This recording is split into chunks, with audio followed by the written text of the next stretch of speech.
আচ্ছা দাদু ভাই, সূর্য তিলক কি গো? এটা দিয়ে কি হয়? সূর্য তিলক? তুমি কি করে জানলে এই সূর্য তিলকের কথা? বলো না দাদু ভাই, আমি সেই দিন শুনতে পেয়েছিলাম তুমি যেন কাকে একটা বলছিলে সূর্য তিলকের আবির্ভাব হওয়ার সময় হয়ে এসেছে। ও, আমি যখন বড় কারোর সাথে কথা বলি তখন তুমি বুঝি লুকিয়ে লুকিয়ে সেসব শোনো? না তো, আমি কেন তোমার কথা লুকিয়ে শুনতে যাব?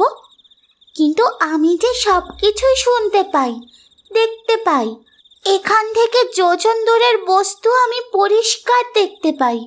রাজপুরোহিত ছুটে গিয়ে বুকে জড়িয়ে ধরেন সেই অষ্টম বর্ষীয় কন্যাটিকে। সত্যি তো, মানবিক বাৎসল্যের প্রকাশ্যে উনি ক্ষণিকের জন্য ভুলেই গিয়েছিলেন এই মেয়েটির প্রকৃত সত্তা। এ তো কোনো সাধারণ মেয়ে নয়, এই মেয়ে সাক্ষাৎ মহাশক্তির অংশ। তাই তার অজ্ঞাত কিছুই নেই এই পৃথিবীতে। উনি ওকে কোলে তুলে নিয়ে বললেন, তাও তো ঠিক, তুমি তো সবকিছুই দেখতে পাও, সবকিছুই শুনতে পাও। তাহলে বলো, এখন তুমি কি জানতে চাও? সূর্য তিলক কি? মা রে, এ তোর কেমন লীলা খেলা মা? এই জীবনে আমাকে তোর এই মানব শরীরের রক্ষার দায়িত্ব দিয়ে তুই তো আমার জীবন ধারণকে সার্থক করেছিস রে মা। আমি এতগুলো বছর তোর সেই নির্দেশ অক্ষরে অক্ষরে পালন করে চলেছি। আবেগে চোখ দুটো জলে ভরে ওঠে রাজপুরোহিতের। কি গো দাদু ভাই, তুমি কি ভাবছো? আর তুমি অমন কাঁদছো কেন দাদু ভাই? নিজের ছোট্ট ছোট্ট হাতগুলি দিয়ে ওই ছোট্ট বাচ্চা মেয়েটি সেই বৃদ্ধ সাধকের চোখের জল মুছিয়ে দেয়। তারপর বলে, তুমি কেঁদো না দাদু ভাই, এইবার তোমাদের দুঃখের অবসান হবে। আমি আছি তো, শুধু তুমি আমাকে বুঝিয়ে দাও ওই সূর্য তিলক কি। শোনো মা, সূর্য তিলক এক বড় পবিত্র মহাজাগতিক ঘটনা। সূর্যদেব আমাদের এই সৃষ্টির যাবতীয় শক্তির উৎস। এই পৃথিবীতে তুমি যা কিছু সজল দেখছ সবই তাঁর দান, তাঁর শক্তির প্রকাশ সব কিছুর মধ্যে। ভগবান সূর্যনারায়ণ, ভগবান নারায়ণের অমোঘ অস্ত্র সুদর্শন আর মহাদেবের ত্রিশূলের মতোই সমান শক্তিধর। তাই কোনো কোনো বিশেষ মুহূর্তে এই শক্তির আবাহন প্রয়োজন হয়ে পড়ে অশুভ শক্তির বিনাশের জন্য। আর তুমি তো জানোই মা, আগামী বৈশাখী অমাবস্যায় পূর্ণগ্রাস সূর্যগ্রহণ। সমস্ত পৃথিবী সেই সময় ঘন অন্ধকারে ডুবে যাবে, আর সেটাই হবে আসুরিক শক্তির জন্য সবথেকে উৎকৃষ্ট সময়। আর এই শক্তিকে যদি তখনই নিয়ন্ত্রণ করা না যায় তবে শুধু প্রতাপগড় কেন, সমগ্র সৃষ্টিকে গ্রাস করবে সেই অন্ধকার। তাই সূর্যগ্রহণ মুক্ত হওয়ার মুহূর্তে প্রথম যে রশ্মি পৃথিবীতে এসে পৌঁছবে তা বিচ্ছুরিত হয়ে মন্দিরের মা মুক্তকেশীর কপালে এক তিলক এঁকে দেবে। গ্রহ নক্ষত্রের মধ্যে সেটিই হবে মহেন্দ্রক্ষণ। প্রত্যেক গ্রহ থাকবেন তাদের উচ্চস্থ অবস্থানে, আর তখনই সূর্যদেব তার পূর্ণ প্রভাতে সেই মুহূর্তে পৃথিবীর সমস্ত অন্ধকার দূর করবেন, জাগ্রত করে তুলবেন শ্রীহরি নারায়ণ আর দেবাদিদেব মহাদেবের সুপ্ত শক্তিকে। আর তাদের শক্তি থেকেই পুষ্ট হবেন অসুর সংহারিণী মহাশক্তি। এই তিন মহাশক্তির মিলনে পৃথিবী থেকে অন্ধকার দূর হবে, আর সেই মহান দৈব কার্য সম্পন্ন হবে সূর্য তিলকের মাধ্যমেই। এতক্ষণ বৃদ্ধ রাজপুরোহিতের কথা খুব মন দিয়ে শুনছিল সেই মেয়েটি। তার বলা শেষ হলে মেয়েটি তার স্বাভাবিক সারল্যের সুরে জিজ্ঞাসা করল, অসুর নাশ হলে আমি আমার মাকে ফিরে পাবো? এমন রাশভারী একজন বৃদ্ধ তান্ত্রিক শিশুর মতন কেঁদে উঠে আছড়ে পড়েন সেই বাচ্চা মেয়েটির পায়ে। মা, মা, অসাধ্য যে কিছুই নেই মা। আমি জানি না তোর এই প্রশ্নের কি উত্তর, কিন্তু কিন্তু এটা আমি জানি, এই এই সূর্য তিলক সূর্য বংশীয়দের বিজয়ের নিশান। সে নিশ্চয়ই পারে বহু বছর আগে মারা যাওয়া মানুষকেও বাঁচিয়ে তুলতে। তাই তাই তাই আমার স্থির বিশ্বাস যে রত্নাবলী আবার বেঁচে উঠবে, জিমুতবাহন আবার বেঁচে উঠবে। মহামৃত্যুঞ্জয়ের আশীর্বাদ যার ওপর, তাকে কি কাল নিজের গ্রাসে নিতে পারে? সে যে অমর, সে যে সূর্যদেবের শক্তিতে দীপ্ত।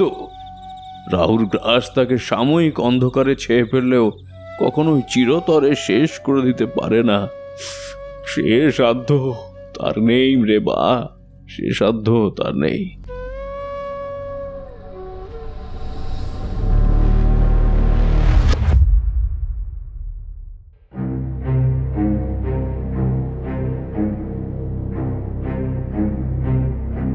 আমাদের চ্যানেলের সমস্ত গল্প শুনতে এক্ষুনি সাবস্ক্রাইব করুন আমাদের ইউটিউব চ্যানেলটিকে। বেল আইকনে ক্লিক করতে ভুলবেন না সমস্ত গল্পের আপডেট এবং নোটিফিকেশনস সবার আগে পাওয়ার জন্য। আপনারা বেল আইকনে ক্লিক করছেন তো? আমরা কিন্তু দেখতে পাচ্ছি আমাদের শ্রোতা বন্ধুরা আমাদের গল্পগুলো শুনে চ্যানেলটিকে সাবস্ক্রাইব করার পরও বেল আইকনে ক্লিক করছেন না, তাই তাদের কাছে আমাদের সমস্ত নতুন গল্পের নোটিফিকেশনসগুলো পৌঁছচ্ছে না। আপনাদের সবার কাছে আমাদের অনুগ্রহ করে চ্যানেলটিকে সাবস্ক্রাইব করার পর বেল আইকনে ক্লিক করে অল নোটিফিকেশন এই অপশনটা অন করে দেবেন। তাহলে আমাদের নতুন সমস্ত গল্পের আপডেট আপনাদের আর মিস হবে না। জয়েন করতে পারেন ফ্রিকি ফ্রাইডে স্টোরিজকে মাত্র 29 টাকা মাসিক প্ল্যানের মাধ্যমে, এবং আমাদের উৎসাহ দিতে পারেন আপনাদের জন্য আরও নতুন, দুর্দান্ত, রোমাঞ্চকর, অসাধারণ কিছু গল্প উপস্থাপন করার জন্য। আজ ফ্রিকি ফ্রাইডে স্টোরিজে আপনারা শুনবেন শিবাঙ্গনের কলম থেকে একটি তারানাথতান্ত্রিক ফ্যানফিকশন কাহিনী, সূর্য তিলক। আজকের গল্প পাঠে রয়েছে সৌম্যদীপ। শুনতে থাকুন আজকের বিশেষ নিবেদন, শিবাঙ্গনের লেখা তারানাথতান্ত্রিকের কাহিনী, সূর্য তিলক।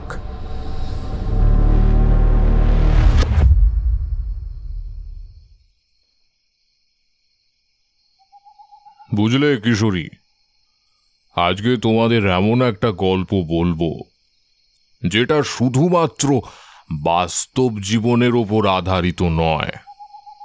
গল্পটি সূত্রপাত যদি ধরো তাহলে তা বহু শতাব্দী আগে, আর তারপর দীর্ঘমেয়াদী ফল যদি ভাবো তা আজও সমানভাবে প্রাসঙ্গিক। আসলে কি জানো, আমাদের এই সমস্ত পুরাণ মহাকাব্যগুলো সবই উপলব্ধি করার বিষয়। আপনি অবশ্য ঠিকই বলেছেন। বুঝলে বিভূতি, এই মহাকাব্যগুলোতে যে প্রাঞ্জল ভাষায় তখনকার বিভিন্ন ঘটনাকে বর্ণনা করা হয়েছে না, তা এক কথায় অসাধারণ। কৃত্তিবাসী রামায়ণ পাঠ করে মনে বড় শান্তি পাওয়া যায়, বুঝলে। আর যদি দাপরের কথাই ধরি, তবে শ্রীমদ্ ভাগবত গীতা অধ্যয়ন করলে মানুষের আত্মার যে বিকাশ ঘটে তা কিন্তু ভাষায় প্রকাশ করা যাবে না। হ্যাঁ, তুমি একদমই ঠিক বলেছ। আজকের দৈনন্দিন জীবনে যে ভয়ঙ্কর কর্মব্যস্ততা আমাদের চেপে ধরেছে, তাতে দিনে সামান্য সময় বের করতে পারলেও এই গ্রন্থগুলো অধ্যয়ন করা ভীষণ প্রয়োজন। আচ্ছা ঠাকুরমশাই, একটা কথা আমি এখনো বুঝতে পারিনি। মানে রামায়ণ বা মহাভারতে যদি ভগবান শ্রী রামচন্দ্র বা ভগবান শ্রীকৃষ্ণ সেই পরম শক্তি নারায়ণের অবতার হন, তবে তাদের ব্যক্তিগত জীবন এত দুঃখের কেন হয়? মানে ভগবান কেন সময়কে নিয়ন্ত্রণ করতেন না? তবে তো ভগবানের নিজের জীবনটাও অনেক আনন্দময় হতে পারত, তাই না?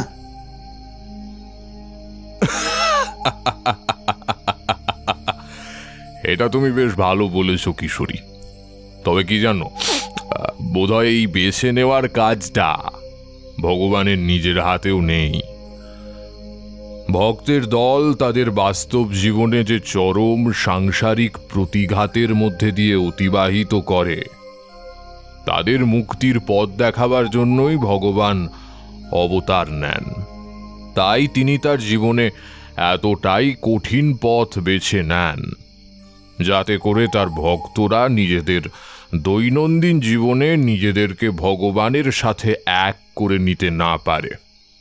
না হলে যে মানসিক দূরত্ব তৈরি হবে তা যে ভক্তের জন্যই ক্ষতিকারক, তা তো তুমি নিজেও বোঝো। আচ্ছা ঠাকুরমশাই, আপনি জীবনে কোনোদিন এইরকম কোনো ভক্তের সম্মুখীন হয়েছেন মানে দেখুন, ভূত, পিশাচ, অশরীরী আত্মা এইসবের গল্প তো আপনার কাছে অনেক শুনলাম, কিন্তু এমন কোনো সাধারণ মানুষের সঙ্গে কি আপনার কখনো পরিচয় হয়েছিল যিনি ভক্তি, বিশ্বাস ও নিজের তপবলের ঐশ্বরিক ক্ষমতায় উন্নীত হয়েছেন? আমার কথা শুনে ঠাকুরমশাই কিছুক্ষণ চুপ করে ভাবলেন, তারপর ভারী মজার একটা কথা বললেন, যার অর্থ সেই মুহূর্তে আমাদের কিছুই মাথায় ঢুকলো না। উনি বললেন, দেখো বিভূতি, ভক্ত এবং ভগবানের মধ্যে যে পার্থক্য তা বড়ই সূক্ষ্ম। তবে আমি জীবনে এমন একজন ভক্তের সম্মুখীন হয়েছিলাম যিনি তার ভক্তির বলে ঈশ্বরের সমকক্ষ কিংবা তার থেকে উচ্চ মর্যাদায় অভিষিক্ত ছিলেন। যদিও জন্মসূত্রে তিনি ছিলেন নিতান্তই একজন সাধারণ মানুষ, কোনো ঋষির বা ঐশ্বরিক কোনো শক্তি জন্মসূত্রে তিনি লাভ করেননি। তার অর্জিত তপবল সবটাই নিজের কর্মের মাধ্যমে অর্জন করা, আর সেই কর্ম ছিল শুধুই ঈশ্বরময়। ঈশ্বরের চিন্তায় ভাবমগ্ন হয়ে সেই তপস্বিনী তার জীবনের সবটাই ব্যয় করে ফেলেন। তবে কোনোদিন কোনো মুহূর্তে তিনি তার আরাধ্য ভগবানের কাছে কোনো বরদান চাননি। সামাজিক ক্ষেত্রে তাকে অতিক্রম করতে হয়েছিল অত্যন্ত দারিদ্রতার এক দুর্বিষহ জীবন। অর্থাহারে অনাহারে দিনের পর দিন কেটেছে তার। তবু তার সেই এক কথা, তিনি ভগবানের থেকে কোনো কিছু চেয়ে তা গ্রহণ করবেন না। তিনি কে ঠাকুরমশাই? মানে আমরা এরকম অনেক ক্ষেত্রেই শুনেছি যে যক্ষ, গন্ধর্ব, রাক্ষস, এমনকি দেবতারাও কোনো না কোনো বর লাভের উদ্দেশ্য নিয়ে তপস্যা করেন, কিন্তু আপনি যার কথা বললেন তিনি কোনোদিন কিচ্ছু চাননি। এরকম মানুষ হতে পারে? দেখো, তিনি কে সে কথা যদি আমি তোমাদের বলিও, তোমরা তার পুরো জীবনটা উপলব্ধি করতে পারবে না যতক্ষণ না তার জীবনটা আমি তোমাদেরকে বর্ণনা করব। ইনি ছিলেন একজন সাধারণ মানুষ। এই যেমন ধরো, তোমার আমার বাড়ির পাশে বা পাড়াতে যেমন মানুষজন থাকে ঠিক সেরকম। তার নাম ছিল রত্নাবলী, আর তিনি দৈবচক্রে জন্ম দিয়েছিলেন এক দেবকন্যার। সেই ছিল তিলোত্তমা। প্রতাপগড় রাজ্যের অন্তর্গত একটা বেশ সমৃদ্ধ গ্রাম শিমুলচণ্ডীর জমিদার জিমুত বাহনের একমাত্র কন্যা। কিন্তু জমিদার কন্যা হলেও তার জীবন কিন্তু খুব একটা সরল পদ্ধতিতে এগোয়নি। ঠাকুরমশাই, আমাদের সেই জমিদার কন্যা তিলোত্তমার গল্পটা বলুন। তিলোত্তমার গল্প বড় বিচিত্র তার জীবন। সময় কোনোদিনই তাকে এক সুচাগ্র জমি দেয়নি যেখানে সে নিজের মতো করে থাকতে পারে। অবশ্য আমি এই তিলোত্তমাকে ওর পূর্বের জীবনে চিনতাম না। আমার সাথে ওর পরিচয় হয় যখন তার বয়স প্রায় 50। তার 8 বছর বয়সে আমি তাকে একবার দেখার সৌভাগ্য লাভ করেছিলাম মাত্র, কিন্তু তখন কথা হয়নি। একবার এক যজমানের বাড়ি থেকে তার এক আত্মীয়ের শ্রাদ্ধের অনুষ্ঠানে যোগ দেওয়ার নিমন্ত্রণ এসেছিল আমার কাছে। মনে আছে মাসটা বৈশাখ। প্রখর সূর্যের তাপ তখন লাল মাটির রাঢ় বঙ্গকে প্রায় ঝলসে দিয়ে যাচ্ছে, কিন্তু নিমন্ত্রণ রক্ষার কারণে আমায় সেবার শিমুলচণ্ডী যেতেই হয়েছিল। আসলে আমার সেই যজমান বেণী মাধব আমাকে অনেক করে যাওয়ার জন্য অনুরোধ করেছিল, তাই একরকম তার মুখের কথা ফেলতে না পারায় আমি শিমুলচণ্ডী যাব বলেই মনস্থির করি। তবে কি জানো, ভগবান যা আমাদের জন্য নির্দিষ্ট করে রেখেছেন তার থেকে কোনো নিস্তার নেই। সে আমরা আমাদের মন থেকে চাই বা না চাই। এই নিন কাকাবাবুরা, আমি গরম গরম চা নিয়ে এসেছি। আর সিঙ্গারাগুলো কেমন জুড়িয়ে গেছিল, সেগুলো শুকনো খোলা একটু তাতিয়ে এনেছি। খেয়ে নিন, এরপর আবার ঠান্ডা হয়ে গেলে আর ভালো লাগবে না। তা হ্যাঁ রে চারিমা, তুইও আমাদের এখানে দুদণ্ড বস না। সারাদিন তো তোকে দেখি একটার পর একটা কাজ করেই যাচ্ছিস। কি যে বলো না বাবা, আমার কি এখন বসে জিরানোর সময় আছে? আমার মেলা কাজ পড়ে আছে। তবে জানো তো, আজ তো বৈশাখ মাসের আমাবস্যা, ভবানীদের বাড়িতে আজ বাৎসরিক কালী পুজো হবে। তাই ভেবেছি সন্ধ্যের দিকে একবার গিয়ে একটু পুজো দিয়ে আসবো। তাই এখন আমার আর বসতে গেলে হবে না গো। হ্যাঁ, তা অবশ্য ঠিক বলেছিস। আজ ভবানীদের বাড়ি কালী পুজো। ভবানীর বাবা এসে আমায় বলে গেছে বটে।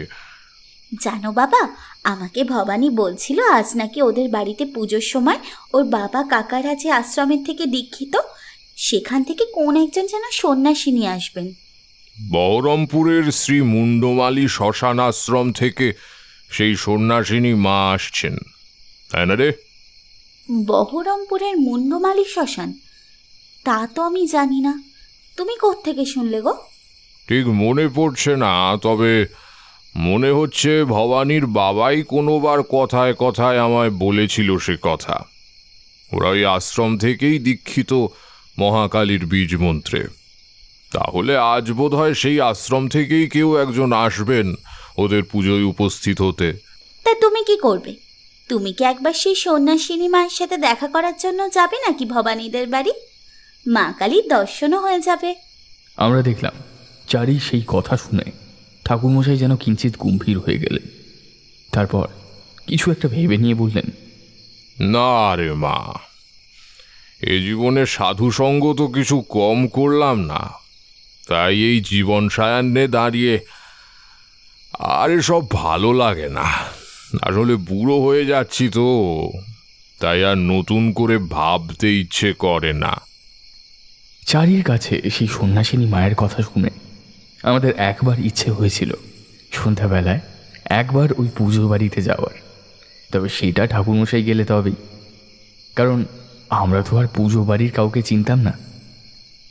তাই চারিমা বা ঠাকুরমশাইয়ের সাথে যেতে পারলে অন্তত প্রাথমিক পরিচয় পর্বটা আমাদের অসুবিধা হতো না। কিন্তু ঠাকুরমশাই নিজেই সেখানে যেতে কোনো আগ্রহ প্রকাশ করলেন না, ফলে আমরাও আর কিছু বলতে পারলাম না। দেখো বিভূতি, তোমরা আপাদমস্ত গৃহী মানুষ। কিছু কিছু স্থান তোমাদের এড়িয়ে চলাই ভালো। তাতে তোমাদের সংসারে এবং তোমাদের মনে অনেক শান্তি থাকবে। তাই আমি তোমাদের বলবো, ভবানীদের বাড়ির ওই কালী পুজোয় তোমরা যেও না। ওনার কথা রেশ ধরেই আমি ওনাকে বললাম, না না, আসলে ওই সন্ন্যাসিনী বললেন ওনার জন্যই। কথাটা বলতে গিয়েও থমকে দাঁড়ালাম। আমি তো সেই সন্ন্যাসিনীকে দর্শন করার জন্য ভবানীদের পুজো বাড়িতে যাওয়ার কথা মনে মনে ভেবেছিলাম, কিন্তু মুখে তো কিছু বলিনি। আমি অবশ্য এর আগেও বহুবার এই প্রমাণ পেয়েছিলাম যে ঠাকুরমশাই আমাদের মনের কথা বলতে পারেন, আর সেটা উনি পারেন বলেই উনি বুঝতে পেরেছেন আমি কি ভাবছি। তাই আমরা সেই প্রসঙ্গে আর কোনো কথা না বাড়িয়ে প্রসঙ্গ পাল্টানোটাকেই শ্রেয় বলে মনে করি। নাহলে এই প্রসঙ্গ আমাদের পিছু ছাড়বে না। তখনকার মতো ঠাকুরমশাইকে বললাম, সে যাই হোক ঠাকুরমশাই, আপনি বরং ওই তিলোত্তমার গল্পটা বলুন। আমার কথা শুনে ঠাকুরমশাই যেন কিছু একটা চিন্তা করে পরপর ঘটনাক্রমগুলো মনে মনে গুছিয়ে নিলেন। তারপর বলতে শুরু করলেন।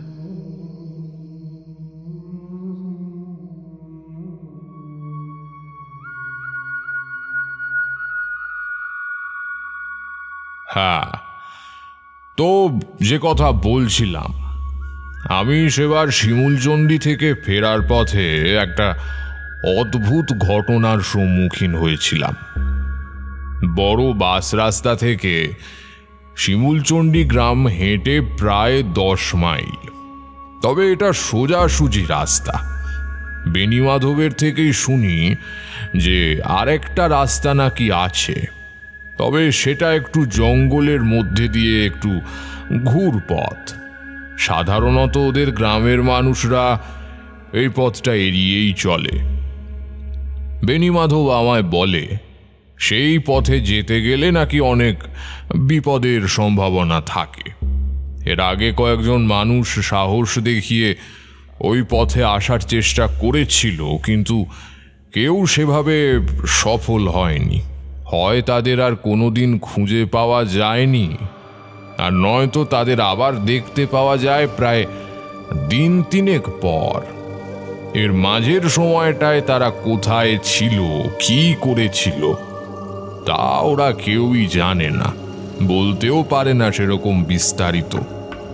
আর সব থেকে বড় কথা, আর কিছুদিন যাওয়ার পর ধীরে ধীরে তারা বদ্ধ উন্মাদ হয়ে গিয়েছিল। গ্রামের মানুষ তাদের কোনো এক অদৃশ্য অশরীরীর সাথে কথাবার্তা বলতে শুনতে পেত। লোকে প্রথম দিকে বলতো তারা হয়তো কোনো পিশাচ বা প্রেতের পাল্লায় পড়েছে। গ্রামের স্বাভাবিক নিয়ম মেনে ভূত তাড়ানো ওঝা বা গুণিনের সাহায্য নেওয়া হয়, কিন্তু তারা তাদের সমস্ত বিদ্যা প্রয়োগ করে ফেললেও কোনো লাভ হয় না। আর সেই থেকেই শিমুলচণ্ডী গ্রামের মানুষের মধ্যে একটা ভীতি ছড়িয়ে পড়ে ওই জঙ্গলের ধারের রাস্তা নিয়ে। ধীরে ধীরে মানুষ সেই রাস্তা দিয়ে যাতায়াত করা বন্ধ করে দেয়। কিন্তু সেসব শুনেই আমি স্থির করে ফেলি পরের দিন সকালবেলা সোজাসুজি গ্রামের রাস্তা দিয়ে বাস স্ট্যান্ডে না এসে সেই ভুতুরে জঙ্গলের পথ দিয়েই আসব। দেখি এরকম একটা বেপরোয়া মনোভাব নিয়ে। বেণীমাধব আমায় বেশ কয়েকবার বারণ করলেও আমি তার কথায় কর্ণপাত করি না। ঠাকুরমশাই শুনুন না, আমি কি বলছি দেখুন, গ্রামের মানুষ যখন ওই রাস্তায় চলতে ভয় পায় তখন তারা সেটা কোনো একটা বিশ্বাস থেকেই তো করে, তাই না বলুন? তাই আমি আপনার কাছে হাত জোর করে অনুরোধ করছি, আপনি আর মিছিমিছি ওই জঙ্গলের রাস্তা দিয়ে গিয়ে বিপদ ডেকে আনবেন না। আপনি সোজাসুজি রাস্তা দিয়ে যান, যেখান দিয়ে গ্রামের সব মানুষ যাতায়াত করে। আমি আপনার কাছে হাত জোর করে আবারও বলছি, আপনি নিজের বিপদ নিজে ডেকে আনবেন না। জানো বিভূতি, এখন ভাবলে নিজেরই হাসি পায়, কিন্তু সে সময় আমি বেণীমাধবের কোনো কথাই শুনিনি। এখন বুঝতে পারি মধুসুন্দরী দেবীর দিয়ে যাওয়া আশীর্বাদ আমার মনের কোথাও একটা অহংকারের সূত্রপাত করেছিল আমার অজ্ঞানেই। আর করেছিল বলেই আমি সেদিন বেণীমাধবের কথা অগ্রাহ্য করে সেই জঙ্গলের পথই ধরি। হাঁটতে হাঁটতে যখন আমি বেশ কিছুটা এগিয়েছি তখনও শুনতে পাচ্ছিলাম বেণীমাধব দূর থেকে চিৎকার করে আমাকে ওই পথে এগোতে নিষেধ করছে। ও পথে যাবেন না ঠাকুরমশাই, যাবেন না, ও পথটা ভালো নয়, ফিরে আসুন, আমি আপনার দুটো পায়ে পড়ি। যাই হোক, আমি বেণীমাধবের কথা অগ্রাহ্য করে সেই পথেই এগিয়ে যাই। তবে যতই সেই পথে এগিয়ে আসতে থাকি ততই যেন রাস্তার চারপাশের রূপ ক্রমশ পরিবর্তন হয়ে যেতে থাকে। হয়তো জঙ্গল বলেই কিনা জানি না, এত বড় পুরনো গাছ আমি এর আগে শিমুলচণ্ডীতে কোথাও দেখিনি। আর যেহেতু এই পথে কোনো মানুষ আসে না, তাই সারা রাস্তায় আবর্জনায় ভর্তি। শুকনো ডালপালা পড়ে প্রায় হাঁটার অযোগ্য হয়ে আছে চারিদিক। আর বেশ কিছু পুরনো বট পাকুড় গাছ যেন তাদের ঝুড়ি আর ডালপালা নিয়ে পুরো রাস্তার ওপর এসে হামলে পড়েছে। আমি মনে মনে ভাবলাম যে বেণীমাধবের কথাটা কিছুটা সঠিকই বটে। তবে তখন যেহেতু দিনের বেলা, তাই সেখান দিয়ে হাঁটা সম্ভব হচ্ছে, কিন্তু রাতে এই পথে হাঁটা প্রায় অসম্ভব। তাতে যদি কোনো ভৌতিক উপদ্রবের হাতছানি থাকে তবে তো আর কথাই নেই। আর যদি নাও থাকে তাহলেও সেই রাস্তাটা অন্তত হেঁটে আসার জন্য বিশেষ সুখপ্রদ নয়। তো এসব ভাবতে ভাবতে হাঁটছি আর একটা রোমাঞ্চ অনুভব করছিলাম। ভাবছিলাম যদি রাতে এই পথে আসার কোনো ব্যবস্থা করা যায় তবে মন্দ হয় না। বাবু, ও বাবু, একটু দাঁড়ান না বাবু, আমার একটা কথা একবার শুনুন না। যে পথে কোনো মানুষ যায় না সেই পথে হঠাৎ আমার পেছন দিক থেকে কোনো এক মহিলার কণ্ঠ শুনে বেশ অবাক হলাম। এমনিতে রাত বিরেত হলে সেই মহিলাকে কোনো পিশাচিনী বা, কিন্তু এই প্রকাশ্য দিনমানে কোনো ডাইনি এসে আমার থেকে সাহায্য চাইবে, এটা ঠিক মন থেকে বিশ্বাস করতে পারছিলাম না। তবে তাও বেণীমাধবের কথা মনে পড়তে মনে একটা দ্বন্দ্ব তৈরি হলো। আর ঠিক তখনই আবার সেই একই কণ্ঠ শুনতে পেলাম। বাবু, বাবু গো, একবারটি এখানে আসুন না বাবু, আমার মেয়েটার যে ভারী বিপদ, আমি আপনার দুটো পায়ে পড়ছি, একবার আমার সঙ্গে আসুন না বাবু, আমার মেয়েটাকে আপনি বাঁচান। সেই ভদ্র মহিলার করুণ কাতর কণ্ঠস্বর শুনে তার দিকে না তাকিয়ে থাকা গেল না। ভাবলাম সত্যি হয়তো কোনো মানুষ এখানে বিপদে পড়েছেন, তাই এত করুণভাবে আমায় ডাকছে। সাধারণত আমাদের তন্ত্রসিদ্ধির ভাষায় পেছন দিক থেকে কেউ প্রথমবার ডাকলে তাতে সাড়া দিতে নেই, তবে এক্ষেত্রে এই মহিলার কণ্ঠস্বর দ্বিতীয় এবং আমার এই সব কিছু ভাবনার মধ্যে আরও একবার ডেকে ওঠায়। আমি পেছন দিকে ফিরে তাকানোর মনস্থির করি। আর ফিরে তাকানোর পর আমার যেটা চোখে পড়ে সেটা সত্যিই করুণ। একজন মাঝবয়সী তরুণী, খুব সম্ভবত কোনো উপজাতি সম্প্রদায়ের, রাস্তার ওপর বসে হাউ হাউ করে কাঁদছেন আর তার সারা শরীর রক্তে ভেসে যাচ্ছে। ওনার এই অবস্থা কি করে হলো তা বোঝার জন্য আমি তাড়াতাড়ি ছুটে ওনার কাছে এসে পৌঁছই। এ কি আপনার কি এই অবস্থা হলো কি করে? আর আপনি কোত্থেকে এলেন? বলবো বলবো, সব বলবো, আগে আপনি আমার বাচ্চাটাকে বাঁচান বাবু, আমি আপনার দুটি পায়ে পড়ি, আপনি আমার বাচ্চাটাকে বাঁচান। ভদ্রমহিলার সারা শরীরে রক্ত আর ওনার বাচ্চাটির জন্য আকুতি শুনে আমার মনে প্রথমবার একটা আশঙ্কার মেঘ জমা হলো। তবে কি এই পথে সত্যিই কোনো অলৌকিক কিছু আছে যার কারণে এই ভদ্রমহিলার এই অবস্থা? তাই আবারও ওনাকে জিজ্ঞেস করলাম, আপনার বাচ্চার কি হয়েছে? সে কোথায় আছে? আপনি যদি আমাকে সে কথা না বলেন আমি তো কিছু করতে পারবো না। ওই দিকে। কথাটা বলে সেই ভদ্রমহিলা আঙুল দিয়ে আমি যে পথ একটু আগে পেছনে ফেলে এসেছি সেই দিকেই দেখালেন। আর ওনার ইঙ্গিত দেখে মনে হলো উনি জঙ্গলের পাশে কিছু একটা দেখাতে চাইছেন। আমি প্রাথমিকভাবে আন্দাজ করেছিলাম কোনো হিংস্র জানোয়ার হয়তো ওনার মেয়েকে টেনে নিয়ে গেছে। আর সেই মতোই আবারও ওনাকে জিজ্ঞেস করলাম, ব্যাপারটা কি আমাকে দয়া করে বলুন, আমি তো কিছু বুঝতে পারছি না। নইলে আমি আমার মেয়েকে কোলে নিয়ে এই পথে হেঁটে আসছিলাম, আর ঠিক তখনই একটা ভয়ঙ্কর দর্শন জীব আমার উপর ঝাঁপিয়ে পড়ে, আমার মেয়েকে আমার কোল থেকে ছিনিয়ে নিয়ে যায়। ওই যে রাস্তার পাশে বড় পাথরটা দেখছেন, ওইটার পেছনে ঘাপটি মেরে বসেছিল সেই ভয়ঙ্কর জীবটা। আমি ওর সামনাসামনি আসতে আমার উপর ঝাঁপিয়ে পড়ে। যদি সেই ভদ্রমহিলার কথা সত্যি হয় তবে আমি নিজে সেই বড় পাথরটার পাশ দিয়ে এসেছিলাম বড় জোর মিনিট দুয়েক আগে, কিন্তু আমি তো কোনো অস্বাভাবিকতা খেয়াল করিনি। অলৌকিক জীব তো পরের কথা, এখনো পর্যন্ত এই জঙ্গলের রাস্তায় আমাদের অতি সাধারণ পরিচিত কোনো জীবকেও আমি চোখে দেখিনি।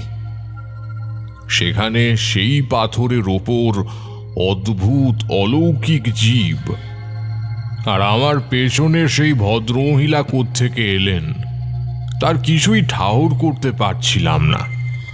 তাই অবাক হয়ে গিয়ে বললাম, ওই পাথরটা, আমি তো ওই পাথরটার পাশ দিয়েই কয়েক মুহূর্ত আগে এলাম, কিন্তু আমি তো তখন কিছু বুঝতে পারলাম না। হয়তো আপনি পুরুষ মানুষ দেখে সেই জীবটা আপনার উপর চড়াও হয়নি। আমাকে একজন অসহায় ভদ্র মহিলা দেখে আমার কোল থেকে আমার বাচ্চাটাকে তুলে নিয়ে গেল। আপনি আপনি এক্ষুনি গিয়ে আমার বাচ্চাটাকে উদ্ধার করে আনুন বাবু, না হলে ওকেও মেরে ফেলবে। আমি সেই ভদ্রমহিলার কথার বিন্দু বিসর্গ বুঝতে পারছিলাম না, তাই আবারও ওনাকে জিজ্ঞাসা করলাম, আচ্ছা, আপনার গায়ে এত রক্ত এলো কোত্থেকে? আপনার কি আমার কথা বিশ্বাস হচ্ছে না বাবু? আমি যে বারবার করে বলছি একটা ভয়ঙ্কর জীব আমার বাচ্চার উপর চড়াও হয়েছিল, ওই তাকে ছিনিয়ে নিয়ে জঙ্গলে পালিয়ে গেছে। তাই তাকে বাঁচানোর জন্য সেই জীবটাকে যতটুকু পেরেছি প্রতিরোধ করার চেষ্টা করেছি, আর তার থেকেই তার নোকের আঁচড়ে আমার এই অবস্থা। আপনি দয়া করে আমার বাচ্চাটাকে বাঁচান। আমি রাস্তা দিয়ে হেঁটে গেলেও আমার কান সর্বদা সজাগ থাকে, তাই বিগত কয়েক মুহূর্তে আমি কোনো পশুর আক্রমণ বা তৎসংলগ্ন ধস্তাধস্তির শব্দও শুনতে পাইনি। তাই সেই ভদ্রমহিলা যে সত্যি কথা বলছেন না, সেটা বুঝতে পারা আমার কাছে কোনো ব্যাপার ছিল না। তবুও প্রাথমিকভাবে সেই ভদ্রমহিলার কথা রাখতে আমি আবার পিছিয়ে গেলাম সেই পাথরটার কাছে, কিন্তু সেখানে পৌঁছে আমি কোনো রক্ত বা ধস্তাধস্তির নিদর্শন কিছুই দেখতে পেলাম না। আমি সেই জায়গাটা দিয়ে যাওয়ার সময় ঠিক যেমনটা সেই পাথরটাকে দেখেছিলাম, সেই মুহূর্তে ঠিক সেরকমটাই রয়েছে। পুরনো আর শুকনো গাছপালার ডাল আর পাতা ছড়িয়ে ছিটিয়ে পড়ে রয়েছে। আমার বুঝতে অসুবিধা হলো না যে সেই ভদ্রমহিলা আমাকে সম্পূর্ণ মিথ্যে কথা বলেছেন। এরকম কোনো কিছুই ঘটেনি। আর সেটা বলার জন্য যেই আমি তার দিকে ফিরে তাকালাম, তখনই দেখতে পেলাম রাস্তায় আর কেউ নেই। আমি আসার সময় ঠিক যেমনটা দেখেছিলাম, সেই রাস্তাটা সম্পূর্ণ সেরকমই ফাঁকা। আমি ব্যাপারটা বুঝতে পারার পর আর কথা না বাড়িয়ে পথ চলতে শুরু করলাম। তবে ততক্ষণে আমি একটা ব্যাপারে নিশ্চিত যে এই পথে কোনো অলৌকিক মায়া সত্যিই কাজ করছে, আর আমার দেখা এতক্ষণের ঘটনা সেই অলৌকিক মায়ারই অংশ মাত্র। তাই আমি সেদিকে আর ধ্যান না দিয়ে হাঁটা শুরু করলাম বড় রাস্তার উদ্দেশ্যে। তবে কিছুটা এগিয়ে যাওয়ার পর আবার আমি ঠিক পাশের জঙ্গল থেকে শুনলাম একটা হিস হিসে মহিলার কণ্ঠস্বর। সে যেন আমার উদ্দেশ্যেই কিছু বলছে। কিরে বাবু, আমার মেয়েটাকে উদ্ধার করে এনে দিলি না? আর সেটা বলার সঙ্গে সঙ্গে একটা বিকট হাসিতে হেসে ওঠে সেই অশরীরী মহিলা।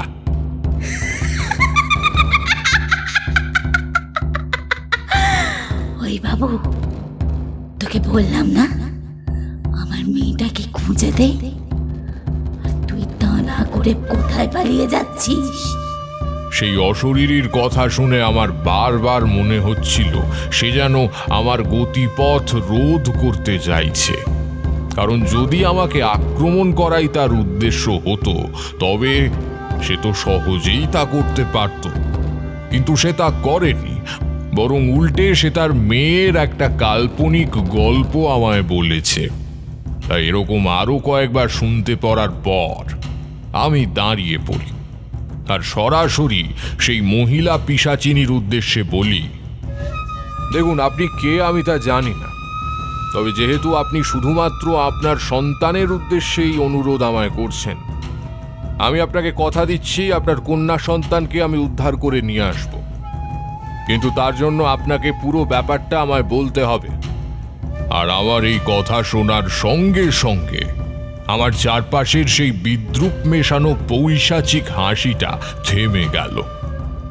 আমি বুঝতে পারলাম সেই পিশাচিনী আমার কথাগুলো কান খাড়া করে শুনছে। আপনি সত্যি বলছেন বাবু? আপনি আমার সন্তানকে সত্যি সত্যি খুঁজে এনে দেবেন? আমি অবশ্যই চেষ্টা করব, আমি কথা দিচ্ছি। তবে তার আগে আমাকে এই পুরো ব্যাপারটা জানতে হবে, না হলে আমি আপনাকে কোনো রকম সাহায্যই করতে পারবো না। তাই আমার অনুরোধ, আপনি আমার সামনে আসুন, আর আপনি কি বলতে চাইছেন সেটা আমাকে বলুন। যদি কিছু করার সম্ভব হয় তাহলে তখনই করতে পারবো, নইলে নয়। আমার মুখের কথা শেষ হওয়ার সঙ্গে সঙ্গে আমি উপলব্ধি করতে পারলাম সেই পিশাচিনী খুব স্থিরভাবে আমার কথাটা তার মনে মনে বিবেচনা করছেন। খুব সম্ভবত এর আগে এই পথের কোনো যাত্রীকে যখন উনি সেই কথা বলেছেন, তখন তারা ভয় পেয়ে হয় মারা গেছে, নইলে পাগল হয়ে গেছে। তাই কারোর থেকেই উনি ওনার প্রশ্নের কোনো সদুত্তর খুঁজে পাননি। এই প্রথম কোনো মানুষ ওনার সেই মায়ার মধ্যে পড়েও স্থির চিত্তে ওনাকে প্রতিশ্রুতি দিতে পেরেছে। আমি দেখতে পাই আমার চোখের সামনে অত্যন্ত ধীরে ধীরে একটা মহিলার অবয়ব ফুটে উঠছে। এই মহিলাকে আমি একটু আগেই দেখেছিলাম, যিনি আমাকে পেছন থেকে ডেকে ওনার মেয়েকে মুক্ত করে আনার জন্য বলেছিলেন। তবে এই মুহূর্তে তার পরনে অত্যন্ত দামি বেনারসি শাড়ি, গা ভর্তি ভারী সোনার গয়না, কপালে গোল সিঁদুরের টিপ, ওনার মুখখানি ভারী মিষ্টি, পটল চেরা চোখ আর উজ্জ্বল গৌর গাত্রবর্ণ। এসব দেখে আমি ওনাকে জিজ্ঞাসা করলাম, আপনি কে? কি আপনার পরিচয়? আমি প্রতাপগড়ের রানী মা রত্নাবলী। কিন্তু হে পথিক, আপনার কি পরিচয়? আমার নাম তারানাথ চক্রবর্তী, কলকাতায় নিবাস। শিমুলচণ্ডী গ্রামে এসেছিলাম আমার এক যজমানের বাড়িতে শ্রাদ্ধ শান্তি অনুষ্ঠানের জন্য। তাই বাড়ি ফেরার পথে আমি ঠিক করি এই জঙ্গলের রাস্তা দিয়ে যাব। শুনেছি এই জঙ্গলে নাকি নানা আদিভৌতিক ঘটনা ঘটে। বলতে পারেন সেই সবের সাক্ষী হওয়ার উদ্দেশ্যেই আমার এই পথে আসা। না পথিক, তা নয়। তুমি জানো না এই পথে তোমার আসার ব্যাপারে সিদ্ধান্ত দৈব নির্দেশেই হয়েছে। তার কারণ তোমার জন্য এই পথে একটি নির্দিষ্ট কর্ম আছে, যা তোমাকেই সম্পন্ন করতে হবে। দৈব নির্দেশ? এ আপনি কি বলছেন?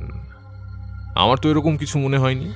তোমার মনে হয়নি তার কারণ তুমি সেভাবে ভাবোনি। তবে উপযুক্ত সময় হলে তুমি সবই বুঝতে পারবে।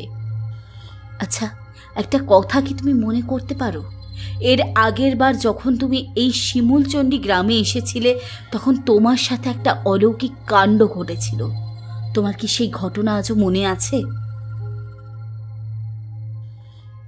আমি এর আগের বার যখন শিমুলচণ্ডী গ্রামে এসেছিলাম, সেই ঘটনাগুলো মনে করতে লাগলাম। আমি তার আগে এসেছিলাম বছর 5 আগে, খুব সম্ভবত বেণীমাধবের দাদার ছেলের অন্নপ্রাশন উপলক্ষে। সেবারেও এই বেণীমাধবই আমাকে নিমন্ত্রণ জানিয়ে এসেছিল, যা রক্ষা করতে আমাকে এই গ্রামে আসতে হয়েছিল। আর সেবার আমার সাথে পরিচয় হয়েছিল বেণীমাধবের এক জ্যাঠামশাইয়ের। তখনই তিনি ছিলেন অত্যন্ত বৃদ্ধ, আর ওর সেই জ্যাঠামশাই প্রসঙ্গক্রমে আমাকে শুনিয়েছিলেন এই শিমুলচণ্ডী গ্রামের অতীতে ফেলে আসা এক ভয়ঙ্কর দুঃখের ইতিহাস। এক শ্মশান ভৈরবী কিভাবে সমগ্র শিমুলচণ্ডী গ্রামকে তার শুক্তি পিশাচিনী যন্ত্রের প্রয়োগের মাধ্যমে করায়ত্ত করে নিয়েছিল, সেই কথা। শুক্তি পিশাচিনী যন্ত্র, সেটা কিরকম ঠাকুর মশাই? সে বড় ভয়ঙ্কর মৃত্যুযন্ত্র। অত্যন্ত নিম্নমার্গের তন্ত্র সাধনায় এরকম পিশাচ ক্রিয়ার প্রয়োগ দেখা গেলেও সেটা কখনোই শাস্ত্রসিদ্ধ নয়। তাই কোনো সদ্গুরু কখনোই ঠিক যোগ্যতা নির্ধারণ না করে কোনো শিষ্যকে এই সাধন পথের সন্ধান দেন না, কারণ কোনো অযোগ্য তান্ত্রিকের হাতে এই বিদ্যা পড়ে গেলে তা সমগ্র সৃষ্টির জন্য মহা বিনাশকারী সিদ্ধ হতে পারে। বেণীমাধবের জ্যাঠামশাই আমাকে বলেছিলেন সেই ভৈরবী নাকি সেই নিম্নতন্ত্রেরই প্রয়োগ করেছিলেন এই শিমুলচণ্ডী গ্রামের ওপর। এমনিতে সাধারণ মানুষের মধ্যে এর প্রভাব তখনই দেখা যায় যখন সে বা তারা সম্পূর্ণভাবে এই যন্ত্রের অধীনে চলে আসে, কিন্তু তার আগে কিছুই বোঝার উপায় থাকে না। আর শিমুলচণ্ডী গ্রামের জন্য সেটা ছিল এক মহা দুর্যোগের দিন।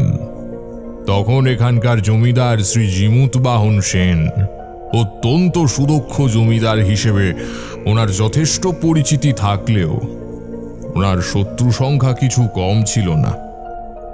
আর সেই শত্রুদের মধ্যে সবথেকে প্রধান ছিলেন ওনার নিজেরই ভাই কালী কিঙ্কর। এই কালী কিঙ্কর ওনার সহোদর ভাই হলেও চরিত্রগত দিক থেকে ছিলেন সম্পূর্ণভাবে বিপরীত। তিনি ছিলেন অত্যন্ত অত্যাচারী, অমিতব্যয়ী এবং উন্নাসিক। ফলে শিমুলচণ্ডী গ্রামের কেউই ওনাকে একেবারেই পছন্দ করতেন না। গ্রামের মানুষের যাবতীয় শ্রদ্ধা ভক্তির আশ্রয় ছিলেন জিমুত বাহন। আর মানুষের সেই ভালোবাসা থেকেই পরবর্তী জমিদার ঘোষিত হওয়ার দিকে বেশ কয়েক পা এগিয়ে যান তিনি। আর কালী কিঙ্কর হারিয়ে যায় মানুষের মনের অন্ধকারে। তবে কালী তাতে হাল ছেড়ে দেন না। তিনি মনে প্রাণে বিশ্বাস করতেন শিমুলচণ্ডী গ্রামের পরবর্তী জমিদার হওয়ার জন্য তিনিই সব থেকে বেশি উপযুক্ত। কিন্তু বাস্তবে তা ঘটার সম্ভাবনা অত্যন্ত ক্ষীণ, সেটা অনুভব করতে পেরে হঠাৎই একদিন উনি নিরুদ্দেশ হয়ে যান। সেই সময় সাধারণ মানুষ কালী কিঙ্করের সেই জঘন্য চক্রান্ত বুঝতে না পারলেও যখন তারা তা বুঝতে পারেন তখন অনেক দেরি হয়ে গেছে। একদিন রাতের বেলা হঠাৎ করে গ্রামের ওপর নেমে আসে এক অশুভ অশরীরীর করাল ছায়া। জোনা ৬-৭ জনের একটা সশস্ত্র ডাকাত দল আক্রমণ করে গ্রামের ওপরে রাতের অন্ধকারে। তাদের সেই আক্রমণ দেখে প্রাথমিকভাবে ডাকাত দল বলে মনে হলেও বাস্তবে কিন্তু তা ছিল উল্টো। সাধারণত তখনকার দিনে এই বঙ্গদেশের গ্রামগুলোতে ডাকাতের অত্যাচার ছিল ভয়ঙ্কর। রাতের অন্ধকারে হুঙ্কার দিতে দিতে ডাকাতের দল ছুটে আসত গৃহস্থ বাড়ির দিকে। তারপর তাদের সর্বস্ব লুট করে নিয়ে চলে যেত রাতের অন্ধকারে। কিন্তু গৃহস্থ যদি তাদের সঞ্চিত সমস্ত কিছু ডাকাতদের হাতে দিয়ে আত্মসমর্পণ করত, তবে তারা তাদের ওপর শারীরিক আক্রমণ করত না। কিন্তু কালী কিঙ্করের এই ডাকাত দল শুরু করল এক বিচিত্র ধরনের হত্যালীলা। তারা মানুষের সর্বস্ব সঞ্চিত টাকা পয়সা তো নিতই, কিন্তু তাতেও তারা রেহাই দিত না।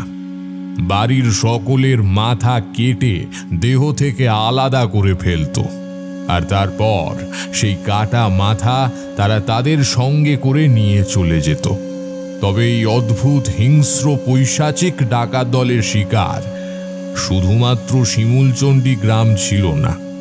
তারা মাঝে মাঝেই আক্রমণ করত প্রতাপগড় রাজ্যের আরো অন্যান্য কিছু সমৃদ্ধ গ্রাম, যেমন ভবানীপুর, নিমডিহি ইত্যাদি গ্রামেও।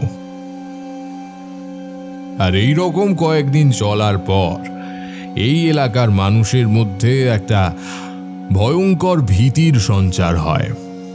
মানুষের আগে ডাকাতি ব্যাপারটা বুঝতে পারলেও এভাবে কারোর মাথা কেটে নিয়ে ডাকাত দলের চলে যাওয়ার ব্যাপারটা তারা সেই প্রথমবার শুনল। সে যেন এক সাক্ষাৎ মৃত্যুদূত। ধীরে ধীরে সকলের মধ্যে এই খবর ছড়িয়ে পড়ে যে সেই ডাকাত দলের সর্দার আর কেউ নয়, জমিদার বাবুর ছোট ভাই কালী কিঙ্কর। শিমুলচণ্ডী গ্রামের জমিদারি থেকে প্রত্যাখ্যাত হওয়ার পর সে প্রতিশোধ নেওয়ার জন্য ফিরে এসেছে। মানুষের মনে এরকম একটা রটনা তৈরি হয় যে কালী কিঙ্কর নাকি প্রতিজ্ঞা করেছে এই শিমুলচণ্ডী গ্রামের একটা মানুষকেও সে রাতে নিশ্চিন্তে ঘুমোতে দেবে না। শিমুলচণ্ডী গ্রামের ওপর তার এতটাই রাগ, এতটাই প্রতিশোধ স্পৃহা।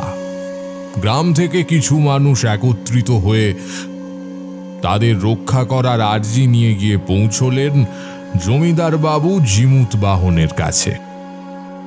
সবকিছু জানতে পারার পর নিজের অনুজ কালী কিঙ্করের জন্য জমিদার বাবু যথেষ্ট লজ্জিত হলেও তাকে দমন করার কোনো পদ্ধতি আছে কিনা সেই মুহূর্তে তার জানা ছিল না। প্রতাপগড়ের জঙ্গলের ভেতর তার নতুন আবাস কোথায় তা কেউ জানত না। জমিদার বাবু ওনার মতো চেষ্টা করলেও প্রত্যেক দিন রাত বাড়লেই গ্রামের প্রতিটা মানুষের চোখ থেকে রাতের ঘুম চলে গেল। গ্রামের সেই অসহায় মানুষগুলো নিজেদের ঘরের দরজা বন্ধ করে মৃত্যুর জন্য অপেক্ষা করতে থাকে। সকলের মনের ভেতর একটা চাপা ভয় ততদিনে দানা বেঁধেছে। এই বুঝি রাতের অন্ধকার নিস্তব্ধতাকে ছত্রখান করে ভয়ঙ্কর চিৎকার করতে করতে জঙ্গলের দিক থেকে ধেয়ে আসবে কালী কিঙ্করের দল। এদিকে গুপ্তচরের দল খবর এনেছে কালী কিঙ্কর নাকি ঘাঁটি বেঁধেছে ওই জঙ্গলের মধ্যে দিয়ে যে ব্রাহ্মণী নদী বয়ে গেছে তার চড়ায়। মুক্তকেশী কালী মন্দিরে প্রতিদিন পুজো দিয়ে এসে ডাকাতি করতে বেরোয়, আর ফিরে যাওয়ার পর তার সেদিনের সঞ্চিত কাটা মাথাগুলো সে আবার অর্পণ করে মুক্তকেশীর চরণে। তারপর ভোরের আলো ফোটার আগে সে তার দলবল নিয়ে আত্মগোপন করে জঙ্গলের মধ্যে। আর এই খবর জানতে পারার পর জমিদার এবং তার স্ত্রী বুঝতে পারেন একমাত্র কালী কিঙ্করকে ধরার উপায় হলো সেই মুক্তকেশী কালী মন্দির। তাই জমিদার বাবু তার সশস্ত্র লেঠেলদের সেই মতোই নির্দেশ দেন।